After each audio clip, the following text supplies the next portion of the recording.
साहिब बंदी छोड़ सतगुरु रामपाल जी भगवान की जय हो। परम पिता परमात्मा सारी सृष्टि के रचनहार कुल मालिक असंख्य ब्रह्मांडों के स्वामी जगत गुरु तीनों लोकों में प्रवेश करके सबका भरण पोषण करने वाले संत शिरोमणि सतगुरु रामपाल जी परमेश्वर जी के चरण कमल में हम सभी सतसेवक भाई बहनों का कोटि कोटि दंडवत प्रणाम। आप सभी भाई बहनों का सुबह का नित्य नियम हो गया? सबका हो गया क्या? कोई है जिसका नहीं हुआ नित्य नियम? सबका हो गया। अब देखो, सबसे पहले उठते ही हमने क्या करना है अपने आध्यात्मिक जीवन में। साथ संगति में आए हो तो कुछ सीख के जाना, अपने परिवार को सिखाना, जो भगत भाई बहन आपके संपर्क में आते हैं उनको सिखाना यदि उनको नहीं पता है तो। चाहे वो 10 साल पुराना भगत हो, चाहे वो 20 साल पुराना भगत हो, चाहे आपका कोई कोऑर्डिनेटर हो, चाहे नामदान संचालक हो। अगर आप कभी उनके संपर्क में आते हो, आपको यदि कभी उनके घर पे जाने का मौका मिले या कभी वो आपके घर पे आवे, तो हमने देखना है कि वो अपनी क्या आध्यात्मिक क्रियाएं करते हैं। अगर कोई भाई सही तरीके से अपने आध्यात्मिक क्रिया नहीं कर रहा है तो हमारा फर्ज बनता है उसको समझाने का। सबसे पहले हमने अपने परमपिता परमात्मा ने हमें जो नित्य नियम दिया है, जिसकी जैसी भी व्यवस्था है वैसे तो मालिक का रूल है, ये नियम है, सूर्य उदय होने से पहले पहले नित्य नियम समाप्त हो जाना चाहिए। उसके बाद ये दुनिया का भार घोड़ा, ये हाय हाय, ये भागा दौड़, वातावरण में इतना ज्यादा प्रदूषण, लोगों का शोर शराबा, लोगों के कुशब्द इतने ज्यादा हो जाते हैं, फिर वातावरण बहुत ज्यादा भारी हो जाता है। आप देखते हैं ये कार लोग की भक्ति में फिक्स 5 बजे लोगों के घंटे बज जाते हैं, फिक्स 5 बजे। ये तो पूर्ण परमात्मा की भक्ति है, ये तो पूरा नियम और विधिवत होनी चाहिए। समय परमात्मा ने हमें बताया हुआ ना, तीनों समय की आरती का। तीनों समय की जो आरती है इनको संध्या आरती कहते हैं। संध्या आरती केवल शाम शाम की आरती को नहीं कहते। परमात्मा ने कहा कि जो सुबह का नित्य नियम है ये भी जो है मतलब संध्या आरती है। दोपहर का असुर निकंदन रमैणी है वो भी संध्या आरती है, और शाम की भी संध्या आरती है। संध्या का मतलब परमात्मा ने बताया 2 समय का जब मिलन होता है उस समय जो आरती होती है उसको संध्या आरती कहते हैं। तो सुबह की आरती का जो समय है, सतलोक आश्रम बरवाड़ा में फिक्स सुबह 5 बजे आरती शुरू हो जाती थी। यानी 5 बजे वो समय है जिस समय रात का समय जा रहा होता है और सुबह का समय आ रहा होता है। वो संध्या हो गई, वो मिलन हो गया 2 समय का, उसको संध्या आरती कहते हैं। वास्तविक तो रूल है ये। बाकी परमात्मा ने, ठीक है, अभी लोग धीरे धीरे भक्ति की सीढ़ियां आगे चढ़ेंगे तो मालिक को पता है कि लोग एकदम से ये काल इतनी भक्ति नहीं करने देगा, इसलिए परमात्मा ने दिन के 12 बजे तक का टाइम दिया है। किनको? जिनकी अभी आदत सुधरी नहीं है, या जो लोग भक्ति में भी थोड़ा बहुत आलस से करते हैं, या कोई किसी कारण से, मान लीजिए किसी की नाइट ड्यूटी है, कोई 5 बजे छूटता है, कोई 4 बजे छूटता है, तो वो आते नहीं कर पाता आरती। इसलिए परमात्मा ने अभी हमारे को शुरुआत में 12 बजे तक का टाइम दिया है। बाकी दिन के 12 बजे आरती नहीं होती, आप सबको पता है। आरती अपने टाइम पे हो जानी चाहिए, और ये हमारा प्रथम कर्म होना चाहिए, हमारे जीवन का प्रथम कर्म। तो सुबह सुबह केवल हमें आरती परमात्मा की। उसके बाद में जो दूसरी चीज का नंबर आता है वो है परमात्मा का चरणामृत। आप में से कितने भगत भाई बहन हैं जो सुबह उठते ही चाय दूध या नाश्ते से पहले ही चरणामृत लेते हैं? झूठ मत बोलना, यह परमात्मा का दरबार है। कितने भगत भाई बहन हैं? हाँ, लेना नित्य नियम के बाद ही है, लेकिन लेते कितने हैं? कईयों को तो 15-15 दिन हो जाते हैं, ध्यान ही नहीं आता कि हमने चरणामृत भी लेना है क्या। ये देखो, ये हकीकत है, शर्मा सर्वे का मार्ग नहीं है ये। ऐसा नहीं है कि जो ले रहे हैं वो बहुत अच्छे हो गए, जो नहीं ले रहे हैं वो बहुत नीचे हो गए। ये यहाँ पे सीखना है, यहाँ पे कोई परफेक्ट नहीं आएगा।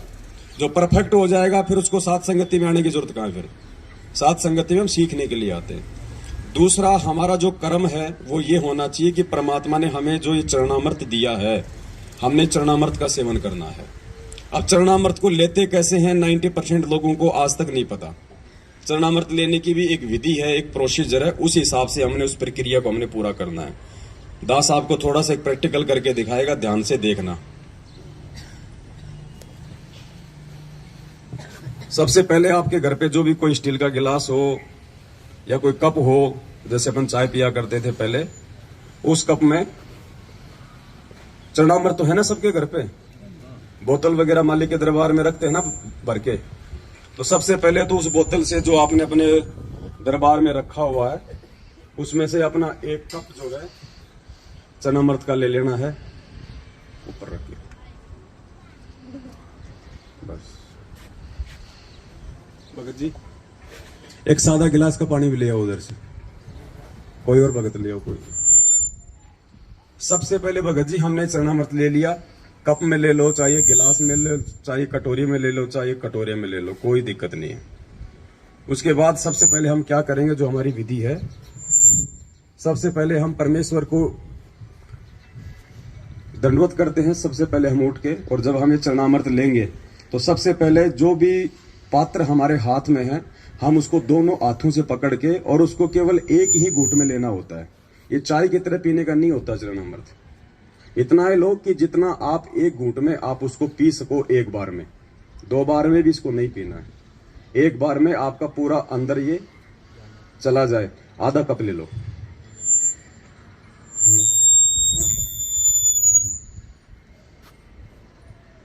उसके बाद में सादा जल लो, थोड़ा सा इसमें डालो और इसको साफ करना है। बस थोड़ा इसको हिला के ना वो ले लो। अगर ये स्टील का गिलास है ये, तो आपने स्वयं इसको अपने हाथों से साफ करना है। ये नहीं कि आपने लेके चरणामृत छोड़ दिया, फिर आपकी बेटी धो रही है, आपका बेटा धो रहा है, आपकी माँ धो रही है, आपकी पत्नी धो रही है। नहीं, ये चरणामृत है, ये नियम है। आप कोई सेठ नहीं है, कोई शाहूकार नहीं, आप कोई अनिल अंबानी नहीं है, आप एक भगत है। ये चरणामृत जो आपने लिया है ये आपने स्वयं ही धो के साफ करके वापस रखना होता है। डिस्पोजल में चरणामृत नहीं लेना चाहिए, क्योंकि जब हम इसको फेंकेंगे तो वो अंश जो है मतलब साथ में जाएगा। तो कोशिश करें भाई, जैसे कोई चीनी मिट्टी का बर्तन हो, कोई स्टील का हो, कोई भी जो पात्र होता है जिसको अपन धो सके, उसमें हमने चरणामृत लेना है। उसके बाद हमने परमात्मा को दंडवत करना है, और दंडवत करके फिर हमने साइड में हटना।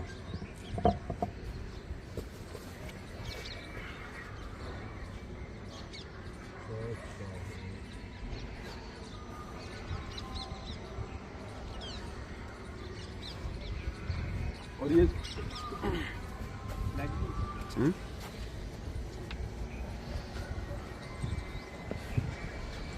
और ये जो दंडवत है ना, इतना समझाने के बाद भी काफी संख्या में भाई बहनों को दंडवत भी ढंग से करना नहीं आता है, या फिर वो जानबूझ के नहीं करते, पता नहीं कौन सी उनकी वो ट्रेन छूट रही होती है। दंडवत तो कम से कम आराम से कर लिया करो, आते लेट जाते सीधा। जबकि परमात्मा ने कह रखा कि दंडवत प्रणाम करने से पहले जमीन पे घुटने टेको, हाथ जोड़ो, मालिक के चरणों की तरफ देखो, कम से कम 2 या 3 मंत्र का जाप करो, जो भी आपको मिला हुआ है, प्रथम नाम, सतनाम, सार नाम। आराम से शांति से नीचे घुटने टेक के पहले मालिक की तरफ देखो, अच्छे से परमात्मा के चरणों के दर्शन करो, 2 या 3 मंत्र का जाप करो, कोई जल्दबाजी नहीं, ट्रेन नहीं छूट रही। उसके बाद फिर दंडवत प्रणाम करो सीधे बिल्कुल। उसके बाद फिर हमने ऊपर उठना है। अब देख रहे हैं दास बिल्कुल आता है, मारता सीधी फेट, वो दंडवत नहीं है भगत जी। परमात्मा कहते हैं जय गोपाल दंडवत करे, पैरों पड़ प्रणाम, असल सलाम है, ऐसी कुछ वाणी है परमात्मा की। और दुआ करो दिल पाक। जब तक आप हृदय से दंडवत नहीं करोगे ना, देखा देखी भी नहीं चलेगा कि वो कर रहा तो चलो मैं भी करूंगा, नहीं तो और बाकी लोग क्या कहेंगे, वो दंडवत प्रणाम नहीं है। जब तक आप अपने हृदय से उसको एक यज्ञ मान के नहीं करोगे, उसका कोई फल नहीं है, चाहे आप दिन में 1,00,000 बार दंडवत कर लो। परमात्मा ने तो कह दिया कि अष्ट अंग से दंडवत प्रणामा, संध्या प्रात करे निष्कामा। अगर तुम निष्काम भाव से विधिवत तरीके से अगर सुबह और शाम 2 टाइम भी अगर तुम दंडवत कर लोगे तो भी परमात्मा कहते हैं बहुत है। 50 बार लेटने की आवश्यकता नहीं है, कोई दिखावे का मार्ग नहीं है ये। और जब करो तो उसको विधि से करो, वरना उसका कोई फायदा नहीं है। क्यों फिर अपने घुटने तोड़ रहे हो झुक झुक के। तो यदि आज से पहले कोई भाई यदि चरणामृत नहीं लेता है, या लेता भी है तो वो विधिवत नहीं लेता है, तो भाई ये चीजें ध्यान रख लेना। और कोई भाई ऐसा हो जिसको नहीं पता है इन बातों का, तो फिर हमारी जिम्मेदारी बनती है हम उनको ये चीजें हम समझाएं। और उसके बाद जो भी आपके घर में प्रसाद रूप में जो भी चीज आप रखते हो, कोई मिश्री या खांड या फिर वो मखाने वगैरह, वो भी आप जिस चरणामृत के बाद में भी ले सकते हो, या जैसे आपका नित्य नियम समाप्त हुआ उसके बाद थोड़ा थोड़ा सभी को बांट दो, जो भी आपके उपदेश है। ये चीजें हमने लेनी है क्योंकि ये हमारी भक्ति की खुराक है। ये कोई महीने 2 महीने में या खांसी जुकाम हो जाए उस समय लेने की नहीं है। परमात्मा कहते हैं चरणामृत कदाचित पावे 84 कटे लोक सिंधावे, पेज नंबर 23 नित्य नियम पे लिखा हुआ है चरणामृत के मातम्य में। तो क्यों दिया? वो बोतल में भर के कोई सजाने के लिए थोड़ी दिया परमात्मा ने, कोई मोल थोड़ी आ रहा है भगत जी। वो खत्म होने को लगे तो उसमें सादा पानी और डाल दो, बढ़ता रहेगा वो आगे से आगे।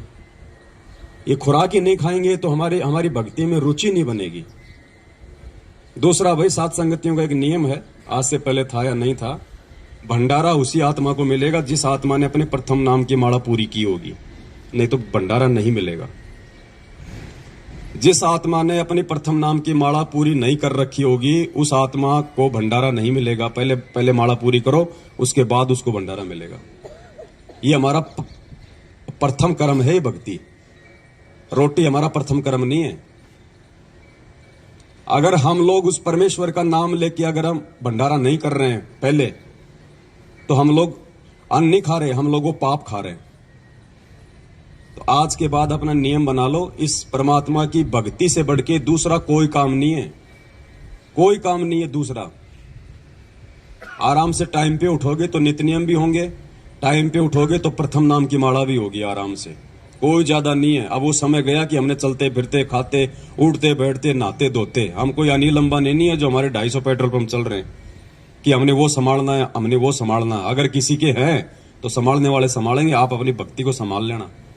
नहीं तो जिस दिन वो सबको संभालने वाले ने अगर अनदेखा कर दिया ना, कुछ नहीं बचेगा यहाँ पे। तो ये समय निकालना पड़ेगा भाई, चाहे आप कितने बिजी क्यों ना हो। आपने सुबह सुबह अपनी एक माला प्रथम नाम की करनी पड़ेगी आपने बैठ के। थोड़े दिन तो ये मन रोएगा, ये ढीठ होता है, नहीं मानता।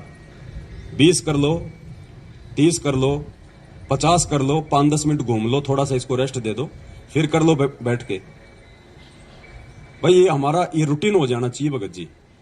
फिर सतनाम तो जिसको मिला हुआ तो अपना चलता फिरता वो तो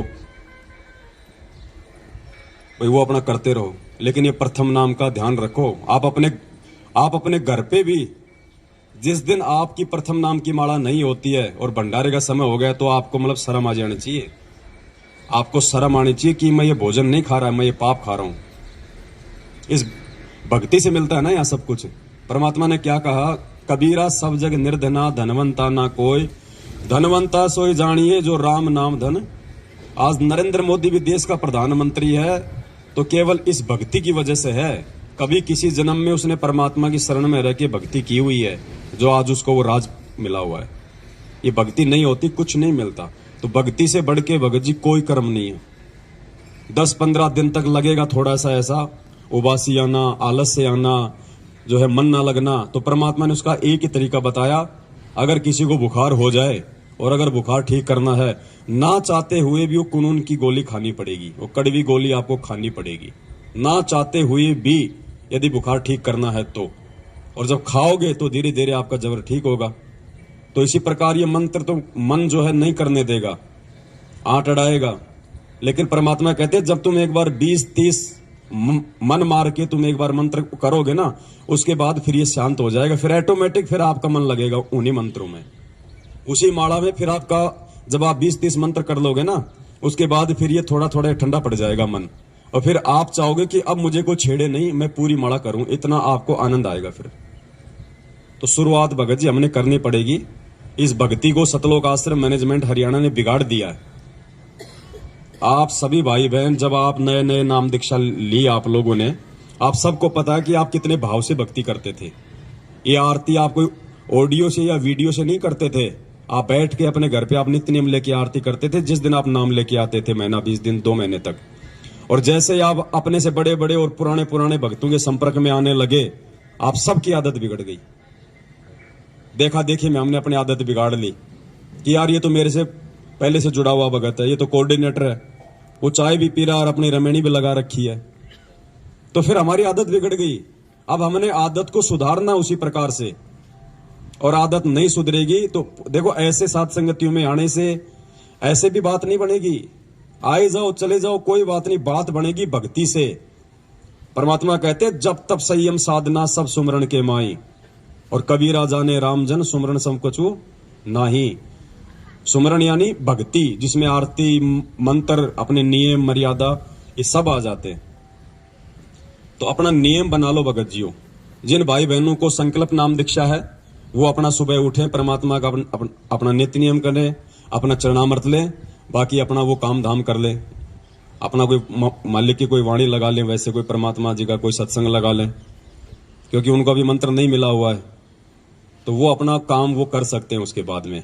लेकिन जिसको नाम मिला हुआ है उन्होंने नित्य नियम के बाद में ये नियम बना लो। अगर आपको लगता है कि मैं तो सुबह अपने ऑफिस जाता हूं, तो भैया 1 घंटे पहले उठना शुरू कर दो। जब ऑफिस के लिए टाइम दे सकते हो और 2 टाइम की रोजी रोटी के लिए, तो आत्म कल्याण तो उससे प्रथम है। 1 घंटा और पहले उठने का रूटीन बनाओ। 1 घंटा पहले सो जाओ। रात को क्या करते हो 11-12 बजे तक? 6 घंटे की नींद परमात्मा ने बहुत बताई। गुरु जी कहते हैं 6 घंटे की नींद सफिशियंट है। आप अगर 11 बजे भी सोओगे, सुबह 5 बजे उठ जाओगे, आपका पूर्ण घंटे में आपका नित्य नियम हो जाएगा। 20-25 मिनट में आपके प्रथम नाम की माला हो जाएगी। फिर क्या करोगे उसके बाद? और सुबह सुबह जिस आदमी का नित्य नियम और ये प्रथम मंत्र, जिस आदमी का नित्य नियम और प्रथम मंत्र टाइम पे हो जाता है, उसका सारा जीवन बिल्कुल, उसका सारा दिन बिल्कुल सही निकलता है। उसको टेंशन नहीं रहती फिर। और जिसके मंत्र नहीं होते ना, उसके दिमाग में वजन सा रहता है कि यार माला नहीं हुई, माला नहीं हुई, माला नहीं हुई।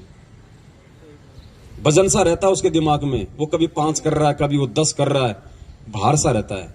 आत्मा को शांति नहीं मिलती, क्योंकि आत्मा की खुराक तो ये भक्ति है ना भाई। हमारा शरीर है, हम टाइम टू टाइम इसको भोजन देते कि नहीं देते हैं?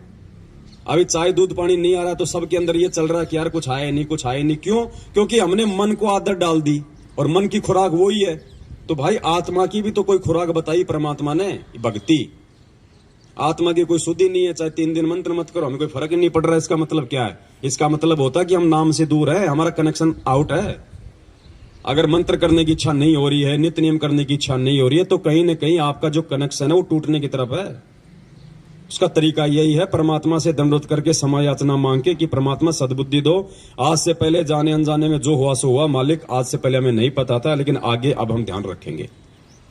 साध संगतियों में आओ तो भगत जी पूरे भगत बन जाओ। अब हर प्रकार से, हर क्रिया के आधार से भक्ति को ज्यादा महत्व देना हमने। अगर भक्ति को महत्व देंगे तो हमारे काम धंधे को परमात्मा ऑटोमेटिक महत्व दे देगा। हमारी सोच से, हमारी समझ से, हमारे 3-2-5 करने से हमारा धंधा भी ठीक ठाक नहीं चलेगा। ध्यान रखियो, ये धंधा भी परमात्मा की भक्ति से ही चलेगा। मालिक ने कहा कि भाई तुम 3 दिन के लिए आते हो तुम इस सत्संग में, तो 3 दिन के लिए तुम लोग जीवित मर जाओ। तुम छोड़ दो पीछे तुम्हारा क्या धंधा है क्या नहीं है। जो बिगड़ता है उसको बिगड़ने दो। अगर बिगड़ भी गया तो जाके संभाल लेंगे, और अगर परमानेंट अगर टिकट कट गई तो कौन संभालेगा उसको? और फिर गुरुजी ने कहा कि जो भगवान के लिए 2 कदम आगे बढ़ते हैं, परमात्मा उनके काम बनाता है, बिगाड़ता नहीं है। तो ये विश्वास ऐसे हमारे अंदर धीरे धीरे भक्ति को लेके होगा पैदा। तो पहले हम मैनेजमेंट की कुसंगति में पड़ के, और हम लोगों ने अपनी बनी बनाई भक्ति को बिगाड़ लिया। अब हम साथ संगति में आके, सुसंगति में आके, अब हम अपनी उन्हीं क्रियाओं को वापस ठीक करेंगे तो परमात्मा हमारे नजदीक आएगा। और नजदीक आ गया परमात्मा तो फिर कमी किस चीज की रहेगी भाई? तो आज से पहले जो आदमी जैसे भी अपनी क्रिया, जो भगत भाई बहन जो भी कर रहा था, अब परमात्मा की दया से अपनी क्रियाओं को मालिक को दंडोत करके हमने सुचारू करना है, ठीक करना। भगत जी आरती का टाइम अपना बिल्कुल जैसे 12 बजे तो हमारे को ध्यान होना चाहिए। कर लो 12 से 2 के बीच में आरती, परमात्मा दया करें। दास भी आज के बाद में प्रयास करेगा 12 से 2 के बीच में अपनी दोपहर की आरती हो जाए, शाम की संध्या आरती अपना सूर्य अस्त होते हो जाए। तो थोड़ा शेड्यूल बनाओ भक्ति का। हमने चाय का शेड्यूल बना रखा ना, सुबह 6 बजे चाय बनेगी तो बनेगी, शाम को 5 बजे चाय बनेगी तो बनेगी। आज से पहले हमारे शेड्यूल बने हुए थे ना, ये खाना खाने का टाइम है ना, ऑटोमेटिक हाथ पैर अपने आप काम करने लग जाते हैं। माता बहन ऑटोमेटिक रसोई की तरफ भाग लेती है। उनको पता है कि भाई टाइम हो गया खाने का। भाई भक्ति का भी तो कोई टाइम है, या सारा जिंदगी ऐसे गटर में बैठ के मंत्र जाप करते रहोगे? इसका भी टाइम है। ये परमात्मा ने हमें जो छूट दी है ना, ये छूट परमात्मा ने विशेष परिस्थितियों में दी है, विशेष परिस्थितियों में छूट दी है। इसको रोजाना लागू करने के लिए छूट नहीं है। ये हम दोषी हो रहे हैं हम उस परमात्मा के। तो कोशिश करो आज के बाद में, और जब हम इस राह पे हम चलेंगे तो हमारे बच्चे उस राह पे चलेंगे। बच्चे क्या करेंगे? बच्चे जो होते हैं भगत जी, वो माँ बाप से ज्यादा सीखते हैं। जैसा उनसे बड़े जो क्रिया करते हैं ना, वो क्रिया को देख के ज्यादा सीखते हैं बच्चे। तो बच्चे ऑटोमेटिक आ जाएंगे धीरे धीरे लाइन पे। और फिर दूसरा कोई भगत हमारे घर पे आएगा और हमारे भक्ति के शेड्यूल को जब वो देखेगा, और अगर वो नहीं कर रहा है टाइम पे, तो उसको भी शर्म आने लग जाएगी। तो उसका प्रतिफल किसको मिलेगा? उस भगत को सुधारने का आपको देगा परमात्मा। चाहे कोई कितना ही प्यारा क्यों ना हो, कितना अच्छा रिश्तेदार क्यों ना हो, कितना बड़ा भगत क्यों ना हो। आरती मंत्र का टाइम हो गया, बोलो भगत जी आप भी करो, दास भी कर रहा है। परमात्मा की चर्चा अपनी जगह है और भगत जी भक्ति अपनी जगह है। तो ज्यादा से ज्यादा हमने इन चीजों पे गौर करना है। भगत बनना है, परमात्मा ने भगत बनाया है। मालिक ने हमारे पर विश्वास किया ना, इस 8.5 अरब की जनसंख्या में से परमात्मा ने हम थोड़ों सौ को भगत बनाया है। तो परमात्मा ने हमारे ऊपर विश्वास किया है। तो भगत जी हमने भी परमात्मा की बात को रखना है, और हमने भी उस परमेश्वर को जो है भगत बना के दिखाना है, भगत बन के दिखाना है। तब तो कोई बात है, नहीं तो भाई आए जाओ जाए जाओ। भक्ति का प्रतिफल तो दे देगा भगवान, कोई दिक्कत नहीं है। मालिक कहते हैं जिन हरि जैसा सुमरिया ताको तैसा ला। जो जैसी करेगा, परमात्मा का विधान है। अगर कोई दारू पी के भी ये मंत्र जाप करेगा तो भी भगवान इन मंत्रों का प्रतिफल उसको देगा। राक्षस क्यों बने? परमात्मा ने क्या कहा? पहले ये ऋषि और राक्षस एक ही गुरु के भगत थे। आगे चल के वो राक्षस कहलाए। क्यों? क्योंकि वो भक्ति भी करते रहे, साथ में उन्होंने मर्यादा नहीं रखी। वो शराब पीने लग गए, मांस खाने लग गए, और ये भक्ति भी करते रहे। तो मांस और शराब खाने से, उल्टे काम करने से, चोरी जारी करने से, तो उनके अंदर गुरुजी कहते हैं कि दुर्बुद्धि आ गई, और भक्ति करने से उनमें शक्ति आ गई, इसलिए वो राक्षस कहलाए। तो आज वो राक्षस जो प्रवृत्ति है वो सतलोक आश्रम मैनेजमेंट हरियाणा अपना रहा है। और आप और हमारे को परमात्मा ने जो है ऋषि बनाया है। उन ऋषियों की वो राक्षस जब वो यज्ञ को जब वो खंड करते थे तो वो लड़ते झगड़ते नहीं थे उनके साथ में, वो परमात्मा से ही प्रार्थना किया करते थे। तो आज वो स्थिति आप और हमारे साथ में हो रही है। हमारे साथ संगतियों को, हमारे धार्मिक जो यज्ञ हम करते हैं पांचों यहाँ पे, इनको ये लोग नहीं करने दे रहे ना। आज हमारे गुरु भाई है, लेकिन ये राक्षस प्रवृत्ति में आ गए, क्योंकि ये मर्यादा में नहीं रहे, ये गुरु वचन में नहीं रहे। भक्ति वो भी कर रहे हैं, तो भक्ति से उनमें शक्ति आ रही है, और ये मर्यादा तोड़ने से उनके अंदर दुर्बुद्धि पैदा हो रही है। तो वो राक्षस प्रवृत्ति में आ चुका है ये मैनेजमेंट। लेकिन आप और हम उस परमेश्वर के विधान में है, परमात्मा की मर्यादा में है। आप और हम ऋषि प्रवृत्ति में है। तो भगत जी संत ना छोड़े संतता, चाहे कोटिक मिले या संत। लेकिन भगत जी उन बुरी शक्तियों से लड़ने की पावर भी हमें केवल इस भक्ति से ही आएगी, दूसरा कोई चारा नहीं है। गुरु जी ने क्या कहा कि विष्णु जी ने क्या कहा कि अगर मुझे थोड़ा बहुत समय मिलता है तो मैं लक्ष्मी जी के साथ में बैठ के अपना सुख शांति से थोड़ा समय बिताता हूं, अन्यथा मैं तप कर करके और शक्ति प्राप्त करता हूं और राक्षसों से मैं युद्ध करता हूं। तो विष्णु जी को भी वो भक्ति से शक्ति आती है, वो राक्षसों से लड़ने की, बुराइयों से लड़ने की। तो आप और हमें भी भगत जी भक्ति से ही आगे बढ़ने की प्रेरणा मिलेगी, नहीं तो हम ढह जाएंगे। हमारे अंदर कुछ विशेष नहीं है, हमारे अंदर कुछ विशेष नहीं है सिवाय इस परमात्मा की भक्ति के। भक्ति है तो हम हैं, नहीं तो हमारा कोई अस्तित्व नहीं है। और एक बार इस परमात्मा ने अगर नाराज हो गया, अगर ठोकर मार दी, धरती पे कोई संभालने वाला नहीं है। दोस्त भी तुम्हारा दुश्मन हो जाएगा अगर भगवान ने अगर हाथ छोड़ दिया तो। और भगवान हाथ छोड़ता है जो आदमी उसके द्वारा दी गई उस भक्ति की लाज नहीं रखता है, जो टाइम से जो भक्ति नहीं करता है। तो आज के बाद हम सभी भाई बहनों ने ये बरकस ये प्रयास करना है कि हम उस परमेश्वर को अब और ज्यादा हम दुखी ना करें। सतगुरु रामपाल जी भगवान की जय हो। सत साहिब।